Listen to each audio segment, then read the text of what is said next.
إخواني الكرام، مرحبا بكم. مع اقتراب عيد الأضحى مشهد غريب يتكرر كل سنة. الأسواق ممتلئة بالأغنام، العرض حاضر وبقوة، لكن المفاجأة الأسعار تشتعل.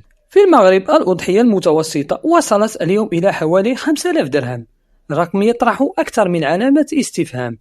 كيف يرتفع السعر رغم وفرة العرض؟ الجواب يبدأ من الميدان.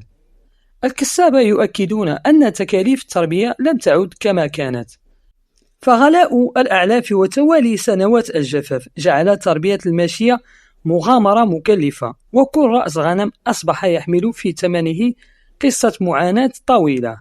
لكن القصة لا تتوقف هنا، فمع اقتراب العيد يرتفع الطلب بشكل سريع، وتدخل السوق في حالة غليان، حيث تلعب المضاربات دورها، ويظهر هنا الوسطاء أو ما يعرف بالشناقة لرفع الأسعار.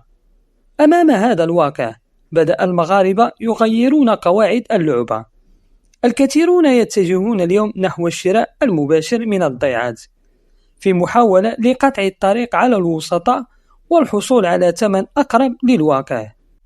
إخواني أخواتي، السؤال الذي يفرض نفسه الآن: هل سينجح هذا التوجه في خفض الأسعار، أم أن تكلفة العيد ستستمر في الارتفاع لتصبح الأضحية حلما صعب المنال؟ إخواني أخواتي، لا تنسوا أن تشاركونا آراءكم في التعليقات. في نظركم، ما هي الأسباب التي تؤدي إلى ارتفاع أسعار الأضاحي بهذا الشكل؟